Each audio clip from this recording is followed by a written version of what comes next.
Hello students, I welcome to you all in this session. तो कैसे हैं आप सभी? आई होप कि आप लोग अच्छे ही होंगे।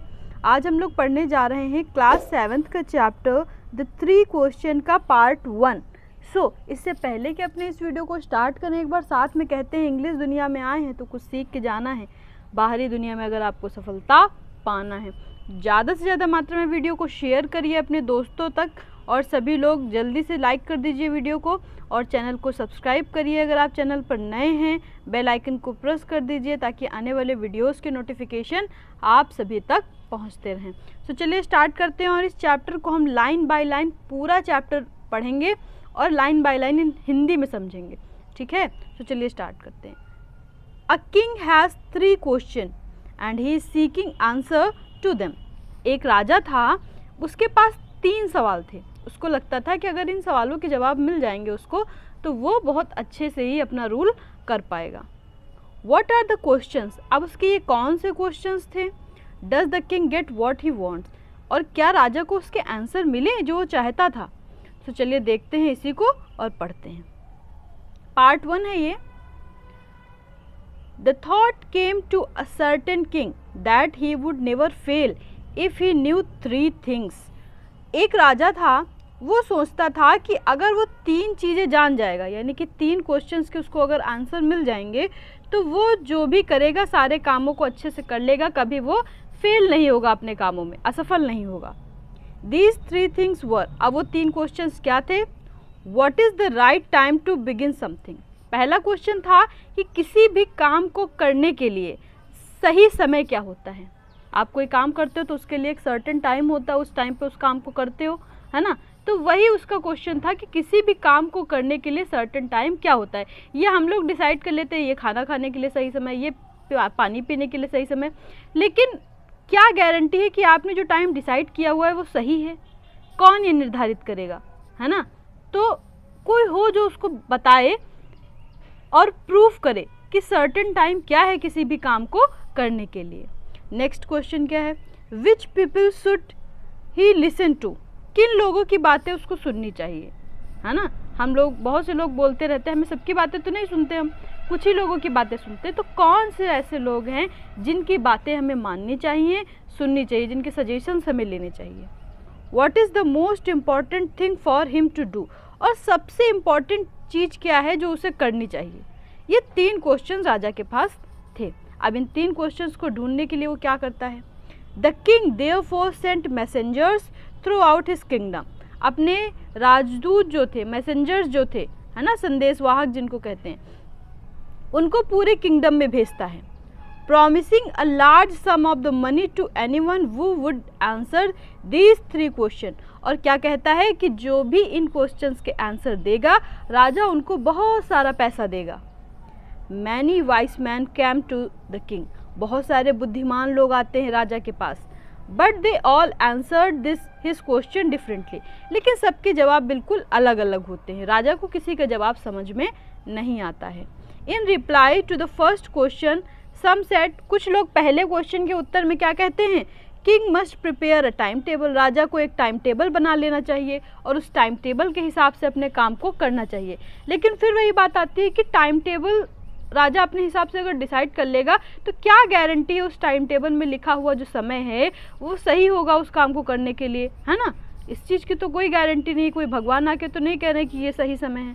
तो वही वो सोच रहे कि सही शुभ मुहूर्त क्या होता है, and then follow it strictly. और क्या कहते हैं लोग कि राजा को टाइम टेबल बनाना चाहिए, उस टाइम टेबल को बड़े ही स्ट्रिक्टली फॉलो करना चाहिए। Only in this way they said could he do everything at it proper time. और टाइम टेबल बना करके उसको फॉलो करके ही राजा अपने सारे काम को प्रॉपर टाइम पे कर पाएगा। Other said that it was impossible to decide in advance the right time for doing something. कुछ लोग कहते हैं कि पहले से ही डिसाइड कर पाना इम्पॉसिबल होता है कि सही समय क्या है किसी काम को करने का। क्यों ऐसा कहते हैं लोग? क्योंकि कभी कभी कुछ चीज़ें सडन हो जाती है हमारी लाइफ में, हमने उनको डिसाइड नहीं किया होता कि ऐसा होने वाला है, लेकिन अचानक से हो जाता है ना? कोई इंसिडेंट बता के नहीं होता, और जब हो जाता है तो हमें अपने टाइम टेबल को उसके अकॉर्डिंग चेंज करना होता है। तो इसलिए कुछ लोग कहते हैं कि पहले से ही नहीं डिसाइड किया जा सकता है कि हमें क्या करना चाहिए। The king should notice all that was going on. राजा सारी बातों को गौर से सुन रहा था। Avoid foolish pleasure and always do whatever seemed necessary at that time. और लोग क्या कहते हैं कि उस समय जो नेसेसरी हो वो करना चाहिए। Yet others said the king needed a council of wise men who would help him act at proper time. कुछ लोग कहते हैं कि राजा के पास एक काउंसिल होनी चाहिए जिसमें कई सारे बुद्धिमान मेंबर्स हों, कुछ कई सारे बुद्धिमान लोग हों जो राजा को सलाह दे पाएँ उसी टाइम पे कि राजा को अब इस टाइम पे ये करना चाहिए, इस टाइम पे ये करना चाहिए, ऐसा लोग बोलते हैं। This was because one man would find it impossible to decide correctly. कोई भी एक आदमी ये डिसाइड नहीं कर सकता करेक्टली कि कोई काम को करने का सही समय क्या है, तो कई सारे बुद्धिमान लोग होंगे तो वो सजेशंस देंगे। Without help from others the right time for every action. तो बिना किसी मदद के राइट टाइम ढूंढ पाना किसी एक्शन को करने का वो इम्पॉसिबल है। But then other said that there were some things which could be urgent. कुछ चीज़ें होती हैं जो अर्जेंट होती हैं। This thing could not wait for the decision. और ये किसी काउंसिल के डिसीजन का वेट नहीं करती हैं, एकदम से हो जाती है। अगर किसी की तबीयत ख़राब होनी है तो क्या किसी काउंसिल के डिसीजन को पूछ के वो बीमार होगा? तो हो जाएगा ना एकदम से। किसी को मरना है, किसी की डेथ आ गई तो वो तो एकदम से मर जाएगा ना, किसी से पूछ के तो नहीं करेगा। तो वही चीज़ कुछ लोग कह रहे हैं। In order to decide the right time for doing something, it is necessary to look into the future. कुछ लोग कहते हैं कि किसी चीज़ को करने का अगर राइट टाइम डिसाइड करना है तो उसके लिए हमें अपना भविष्य जानना होगा कि हमारे फ्यूचर में क्या होने वाला है। अब भविष्य तो कोई ज्योतिषी, कोई बहुत बड़ा ही जान सकता है। एंड ओनली मैजिशियन, या तो कोई मैजिशियन जादूगर होगा वही भविष्य जान सकता है। Could do that the king therefore would have to go to magician.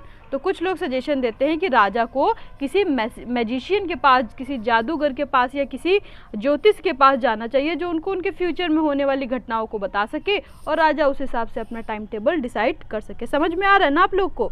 अगर नहीं समझ में आ रहा है तो कुछ भी आपको कहीं भी कन्फ्यूज़न है तो आप हमें कमेंट बॉक्स में ज़रूर लिखिएगा। मैं आपके डाउट को दूर करने का पूरा प्रयास करूँगी। ओके, तो चलिए स्टार्ट करते हैं। In the answer to second question, अब दूसरा क्वेश्चन क्या था? दूसरे क्वेश्चन पे लोगों ने क्या जवाब दिया? Some said that the people most necessary to the king were his counsellors. कि राजा के लिए सबसे ज़रूरी लोग कौन हैं? उनके काउंसलर, जो उनके कार्यकर्ता हैं, जो उनके काम करने वाले मेंबर्स हैं, सबसे ज़्यादा ज़रूरी वही हैं, जैसे मंत्री वगैरह हो गए। अदर सेड द प्राइस्ट, जो पुजारी हैं वो इम्पॉर्टेंट है राजा के लिए। A few other choose the doctors, कुछ कहते हैं कि नहीं डॉक्टर ज़रूरी हैं।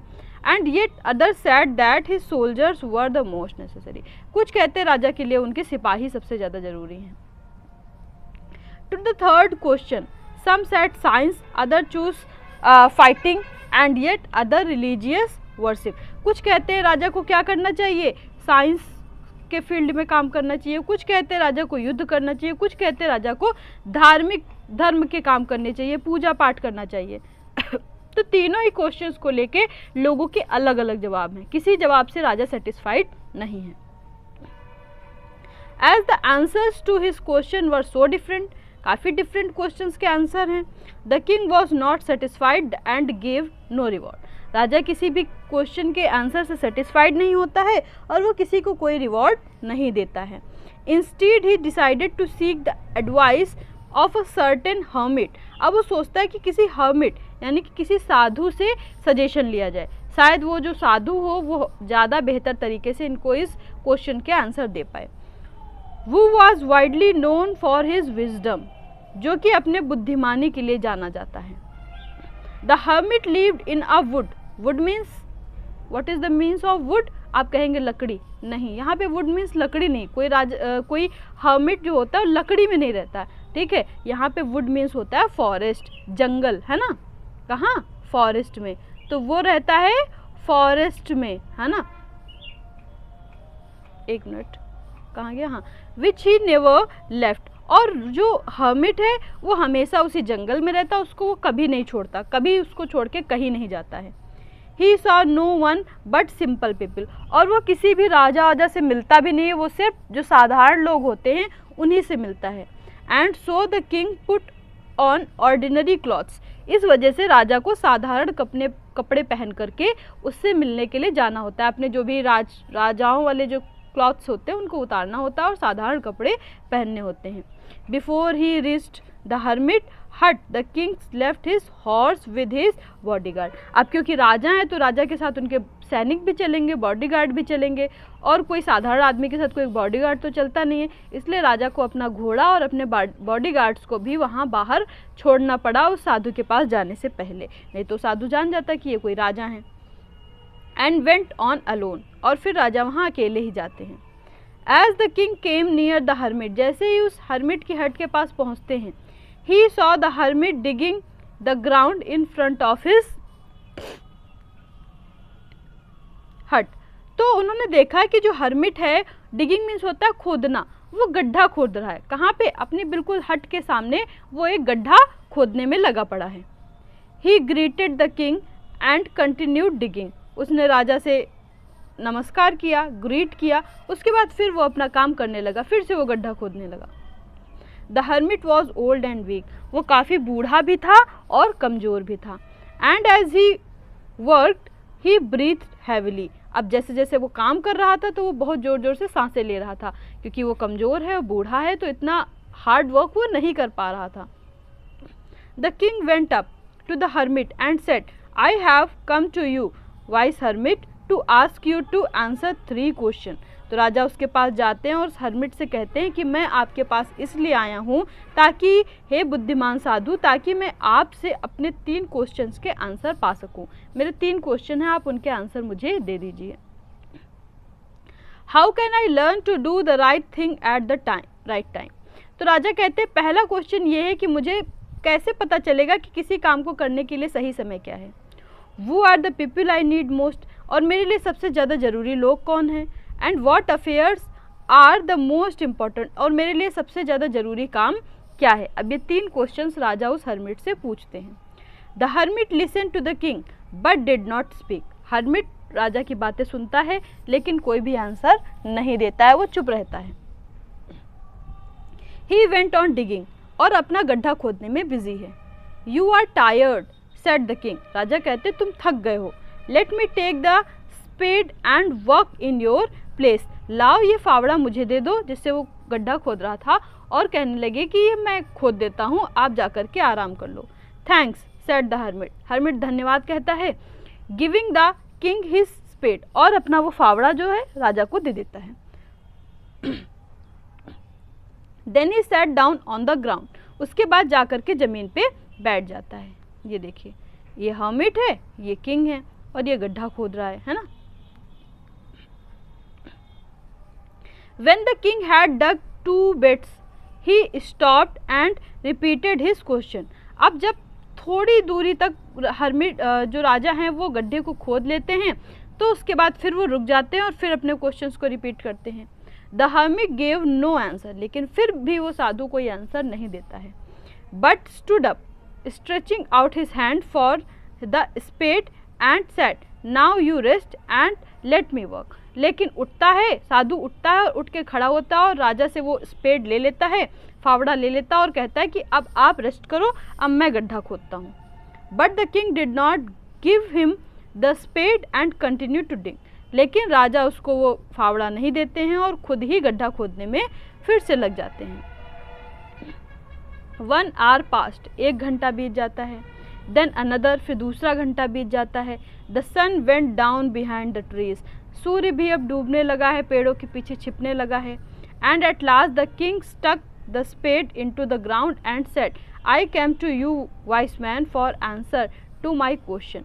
फिर उसके बाद राजा अपने उस स्पेड को फेंक देते हैं ज़मीन पर और उसके बाद जाकर के कहते हैं, हे बुद्धिमान साधु, मैं आपके पास अपने क्वेश्चंस के आंसर पाने के लिए आया हूँ। If you can give me no answer tell me so and I will return home. अगर आप मुझे कोई आंसर नहीं देना चाहते हैं तो प्लीज़ मुझे बता दीजिए, मैं अपने घर चला जाता हूँ। Here comes someone running said the hermit, hermit कहता है देखो कोई दौड़ता हुआ आ रहा है। अब यहाँ से स्टार्ट होता है आपके इस चैप्टर का सेकेंड पार्ट। तो सेकेंड पार्ट पढ़ते हैं हम। The king turned round and saw a bearded man running toward them. अब राजा जब मुड़ के देखते हैं तो देखते हैं कि उनकी ओर एक आदमी है जिसकी काफ़ी ज़्यादा बियर्ड है, यानी कि दाढ़ी है, दाढ़ी उसकी काफ़ी है और वो आदमी भागता हुआ राजा की तरफ चला आ रहा है। हिज हैंड वर प्रेस्ड अगेंस्ट हिज स्टमक, उसने अपने पेट को अपने हाथों से दबा रखा है। From which blood was flowing, और उसके पेट से खून बह रहा है। When he reach the king he fainted and fell to the ground, जब तक वो राजा के पास पहुंचता है वो गिर जाता है और गिर करके बेहोश हो जाता है। The king and the hermit removed the man's clothing and found a large wound. अब जो किंग हैं और जो हर्मिट है, दोनों ही लोग उस आदमी के कपड़े को रिमूव करते हैं, हटा देते हैं और देखते हैं कि उसके शरीर पर, उसकी बॉडी पर एक बहुत ही बड़ा घाव है, वुंड है ना, टू इन हिज स्टमक, कहाँ पे, उसके पेट में। The king washed and covered it with his handkerchief, राजा उस घाव को धुलते हैं, धुलने के बाद उसको अपने रुमाल से बांध देते हैं। But the blood would not stop flowing, लेकिन खून वो रुकने का नाम नहीं ले रहा, खून बहता जा रहा है। The king redressed the wound until at last the bleeding stop, राजा उसकी ब्लीडिंग को फिर से बदलते हैं, सॉरी ब्लीडिंग को नहीं, उसके पट्टी को, है ना, उस कपड़े को फिर से बदलते हैं ताकि ब्लीडिंग स्टॉप हो जाए। The man felt better and ask for something, अब उसकी ब्लीडिंग स्टॉप भी हो जाती है, उस आदमी को अब थोड़ा सा अच्छा फील हो रहा है और वो कुछ मांग रहा है पानी पीने को। The king brought fresh water and gave it to him, राजा ताज़ा पानी लेकर के आते हैं और उस आदमी को पीने के लिए देते हैं। By this time the sun had set and the air was cool, अब इस टाइम तक सूर्य डूब चुका है, हवाएं ठंडी चलने लगी हैं। The king with the hermits help carried the wounded man into the हट, राजा उस साधु की मदद से उस आदमी को अपनी उस झोपड़ी के अंदर, जो साधु की झोपड़ी है उसके अंदर ले जाते हैं। हिम ऑन द बेड, और उसको लिटा देते हैं। The man close his eyes and ले क्वाइट, वो आदमी अपनी आंखें बंद करके चुपचाप लेटा पड़ा है। The king tried by his walk and the work he had done lay down on the floor and slept through the night, अब राजा वहीं पर लेट जाते हैं ज़मीन पर ही और लेट करके सो जाते हैं। When he woke, it was several minutes before he could remember, अब राजा जब उठते हैं तो उसी के कुछ मिनट बाद उनको याद आता है। ये देखिए, ये जख्मी आदमी है और इसको ये देखो राजा ड्रेसिंग कर रहे हैं, है ना। Where he was or who the stranger bearded man laying on the bed was, अब राजा फिर से जब जब उठते हैं तो सोचते हैं कि वो कहाँ हैं और वो बियर्डेड मैन कहाँ है जो वहाँ लेटा है। Forgive me, said the bearded man in a weak voice, लेकिन तभी वो बियर्डेड मैन जो दाढ़ीदार आदमी होता है वो राजा से कहता है मुझे माफ़ कर दीजिए, बहुत ही धीमी आवाज़ में, क्योंकि उसको काफ़ी ब्लड निकल चुका है तो वो वीक पड़ चुका है और वो धीमी आवाज़ में बोलता है। When he saw that the king was awake, जब उसने देखा कि राजा जग गए हैं तो उसने राजा से कहा मुझे माफ़ कर दीजिए। I do not know you and have nothing to forgive you, said the king, राजा कहते मैं तो तुम्हें जानता भी नहीं और तुमने ऐसा कुछ मेरे साथ किया नहीं है जिसके लिए मैं तुम्हें माफ़ कर दूं, तो तुम मुझसे माफ़ी क्यों मांग रहे हो। You do not know me but I know you, राजा कहते तुम मुझे नहीं जानते लेकिन मैं तुमको जानता हूँ। I am that enemy, मैं आपका दुश्मन हूँ, of yours who sought revenge on you, जो कि आपसे बदला लेने के लिए यहाँ आया था। मीन्स ये जो बियर्डेड मैन है वो राजा का दुश्मन है और राजा से यहाँ बदला लेने के लिए आया था।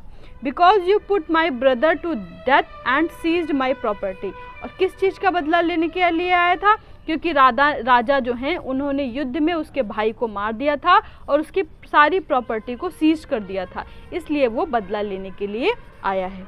I knew you had gone alone to see that hermit and I made up my mind to kill you on your way home, तो वो बियर्डेड मैन अगेन फर्दर कहता है कि मैं जानता था कि आप इस साधु के पास अकेले आए हैं अपने क्वेश्चंस के आंसर लेने के लिए, इसीलिए मैंने अपना पक्का इरादा बना लिया था कि जब आप वापस जाएंगे अकेले तो मैं रास्ते में आपको मार दूंगा। But the day passed and you did not return, लेकिन एक दिन बीत गया और आप वापस नहीं लौटे। So I left my hiding place and I came upon your bodyguard, इसीलिए मैंने जिस जगह पे मैं छुपा था उस जगह को छोड़ करके मैं आपके बॉडीगार्ड के पास आया। वो रिकॉग्नाइज्ड मी एंड वुंडेड मी, और आपके बॉडीगार्ड्स ने मुझे देख लिया, उन्होंने पहचान लिया और उन्होंने मुझे घायल कर दिया। आई escaped from him but I should have died if you had not dressed my wound. और मैं वहाँ से भागा, अगर मैं यहाँ आपके पास नहीं आता, आपने मेरा ये घाव उसमें ड्रेसिंग नहीं की होती, मलहम पट्टी नहीं की होती, तो मैं मर जाता। I wish to kill you, मैं आपको मारना चाहता था। And you have saved my life, लेकिन आपने तो मेरी ज़िंदगी बचा ली।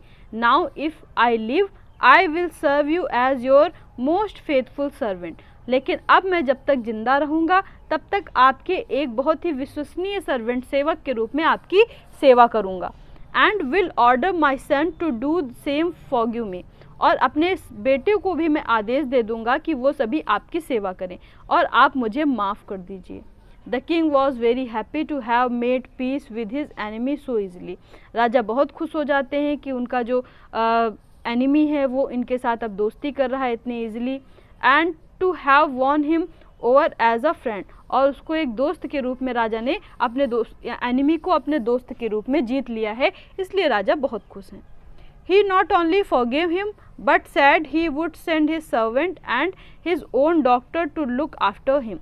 राजा सिर्फ ना केवल उसे माफ़ करते हैं, बल्कि मतलब राजा उसको माफ़ तो कर ही देते हैं, साथ ही साथ अपने सर्वेंट्स को भेज करके उसके लिए डॉक्टर की भी व्यवस्था करते हैं। जो राजा के पर्सनल वैद्य होते हैं ना, किंगडम वाले, उनको भेजते हैं उसकी मलहम पट्टी के लिए। And he promise to give back the man his property, और राजा और ये वादा करते हैं कि वो उसकी सारी प्रॉपर्टी उसको वापस कर देंगे। Leaving the wounded man the king went out of the hut and looked round for the hermit. अब बाहर जाने के बाद राजा जब हट से बाहर निकलते हैं तो फिर उस हर्मिट को ढूंढने लगते हैं। Before going away he wished once more to get answer to his question. अब राजा अपने घर वापस जाने वाले हैं तो वो सोचते हैं एक बार फिर से साधु से पूछ लूँ, शायद इस बार साधु उनके क्वेश्चंस के आंसर दे दे। The hermit was on his knees sowing seed in the beds that had been dug the day before. लेकिन हर्मिट क्या कर रहा है, अपने घुटनों के बल बैठा हुआ है और जो गड्ढा खुदवाया था उसमें कुछ बीज बो रहा है। The king went up to the hermit and said, अब राजा उस हर्मिट के पास जाते हैं और कहते हैं, for the last time I beg you to answer my question wise man. हे बुद्धिमान आदमी, मैं आपसे आखिरी बार अपने प्रश्नों के उत्तर मांगने के लिए आया हूँ, कृपया मुझे मेरे प्रश्नों के उत्तर दे दीजिए। You have already been answered, तो वो आदमी कहता है कि तुमको तो तुम्हारे जवाब पहले ही मिल गए। Said the hermit still bending down to the ground and looking up at the king as he stood before him. अब वो अभी भी अपने ग्राउंड में झुका हुआ बैठा है और राजा की ओर देख रहा है। How have I been answered, what do you mean. राजा कहता है कि मुझे मेरे क्वेश्चंस के आंसर कैसे मिल गए, तुम्हारा कहने का क्या मतलब है, मुझे कब मेरे क्वेश्चंस के आंसर मिले। Do you not see, replied the hermit. Hermit कहता है क्या तुमने देखा नहीं। If you had not pitied my weakness yesterday and had not dug these beds for me, you would have gone away, then that man would have attacked you and you would have wished you had stayed with me. तो आदमी कहता है, hermit कहता है कि अगर कल तुम मेरी, जब मैं गड्ढा खोद रहा था तो मेरी कमजोरी के ऊपर अगर तुमको दया नहीं आई होती, तुमने मेरा काम अपने हाथ से नहीं किया होता और मैंने कल तुमको आंसर दे दिया होता, तो तुम अपने घर वापस जाते, और अगर तुम वापस जाते तो रास्ते में तुम्हारा ये दुश्मन तुम्हारे ऊपर अटैक कर देता और तुम मर जाते। लेकिन ऐसा नहीं हुआ, तुम रात में यहाँ रुक गए मेरे पास, है ना, तुमको मेरे ऊपर दया आ गई, तुम मेरा काम करने लगे और यहीं पे रुक गए। So the most important time was when you were digging the beds. तो जिस टाइम पे तुम ये गड्ढे खोद रहे थे, सबसे महत्वपूर्ण समय वही था, क्योंकि उसकी वजह से तुम्हारी जान बच गई, नहीं तो तुम्हारी जान चली जाती। तो सबसे इम्पॉर्टेंट टाइम क्या है, जिस टाइम पे तुम वो काम कर रहे थे जिस कारण तुम्हारी जान बची, तुमने किसी के ऊपर दया दिखाई। And I was the most important man, और मैं वो सबसे महत्वपूर्ण आदमी हूँ। And to do me good was your most important business, और मेरे लिए काम करना ही तुम्हारा सबसे इम्पॉर्टेंट काम है। Afterwards when the man ran to us, और उसके बाद जब वो आदमी हमारी ओर आया, the most important time was when you were caring for him, तो तब सबसे important काम ये था कि तुम उसकी सेवा कर रहे थे। because if you had not dressed his wound, अगर तुमने उसके घाव को साफ नहीं किया होता, ही वुड हैव डाइड, वो मर जाता, without having made peace with you, और उसने तुम्हारे साथ शांति का मतलब प्रस्ताव भी ना रखा होता। लेकिन अब देखो तुम्हारा एनिमी भी तुम्हारा दोस्त बन चुका है ना। अगर ये एनिमी मर जाता और तुम्हारी उससे दोस्ती नहीं होती तो उसके बेटे तुमसे बदला लेने के लिए आते, लेकिन ऐसा अब नहीं होगा, वो तुम्हारा दोस्त बन चुका है। So he was the most important man, तो उस टाइम पे तुम्हारे लिए तुम्हारा जो एनिमी था, जो अब तुम्हारा दोस्त बन चुका है, जिसकी तुमने सेवा की, उस टाइम पे वो तुम्हारे लिए सबसे इम्पॉर्टेंट आदमी था। And what you did for him was your most important business, और उसके लिए जो तुमने किया उस वक्त वही तुम्हारा सबसे इम्पॉर्टेंट काम भी था। Remember then there is only one time that is important and that is now. It is the most important time because it is only time we have any power to act. तो सबसे important क्या कौन सा समय होता है? सबसे महत्वपूर्ण टाइम होता है अभी का, जिस टाइम पे हम फ्यूचर नहीं जान सकते, हम पास्ट नहीं जान सकते। अभी जो हम अपनी एक्टिविटी कर रहे हैं हम उनको जान सकते हैं कि हम अभी क्या कर रहे हैं। तो सबसे इम्पॉर्टेंट समय हमारे लिए अभी का है कि हम अभी की चिंता करें, अभी हम जो काम करें वो अच्छा करें, तो कल हमारा अपने आप अच्छा हो जाएगा। The most necessary person is the person you are with at the particular moment, और इस टाइम पे आप जिस पर्सन के साथ हो वही आपके लिए सबसे इम्पॉर्टेंट पर्सन है। जैसे कि आप मेरा ये वीडियो देख रहे हो, तो आपके लिए इस वक्त सबसे इम्पॉर्टेंट काम क्या है? ये वीडियो देखना, और इस टाइम पे आप मेरा वीडियो देख रहे हो, तो इस टाइम पे आपके लिए सबसे इम्पॉर्टेंट पर्सन कौन है? वो मैं हूँ, है ना। तो और सबसे इम्पॉर्टेंट काम आपका क्या है? हमारा ये वीडियो देखना, अपनी पढ़ाई करना। Okay, for no one knows what will happen in the future, कोई नहीं जानता कि भविष्य में क्या होने वाला है। And whether we will meet any one else, और कि हम कभी किसी और से मिलने वाले हैं कि नहीं, ये सब कोई नहीं जान सकता। The most important business is to do that person good because we were sent in to his world so that purpose alone, है ना। तो सबसे इम्पॉर्टेंट काम क्या है? किसी के लिए कोई अच्छा काम करना, है ना। इसी पर्पस के लिए हमको यहाँ इस दुनिया में भगवान ने भेजा है, ताकि हम यहाँ पे आएँ और जिस टाइम पे हम जी रहे हैं उस टाइम के अपने सारे काम अच्छे से प्रॉपर समय से करें। फ्यूचर में जो होगा वो देखा जाएगा, है ना। फ्यूचर अगर हम आज अभी का काम अच्छे से करेंगे तो फ्यूचर तो अपने आप अच्छा हो जाएगा, लेकिन अभी अगर हम अपने काम को अच्छे से नहीं करेंगे तो फ्यूचर तो बेकार होना ही है। तो ये थी आपकी पूरी स्टोरी। आई होप कि आपको समझ में आई होगी। लियो टॉल्स्टॉय ये आपके राइटर हैं इस स्टोरी के। तो बहुत ही अच्छी एक मोरल स्टोरी थी, आप लोगों के लिए एक अच्छा मोरल दे रही है कि आप लोगों को अपने जो प्रेजेंट काम है उसमें पूरा फोकस करना चाहिए। फ्यूचर का काम आपका वैसे भी अच्छा हो जाएगा। जिस काम को करें पूरी लगन और मेहनत के साथ अच्छे से करें, यही सबसे इम्पॉर्टेंट काम होता है। तो आई होप कि आप सबको ये समझ में आया होगा। अगर किसी भी तरह की कोई भी कन्फ्यूज़न है, कोई भी डाउट है, तो आप मुझे कमेंट बॉक्स में लिख दीजिए। मैं आपके क्वेश्चंस के आंसर सॉल्व करवाने का पूरा प्रयास करूँगी। So thank you students, thank you so much. ज़्यादा से ज़्यादा वीडियो को शेयर करिए। Thank you, bye bye.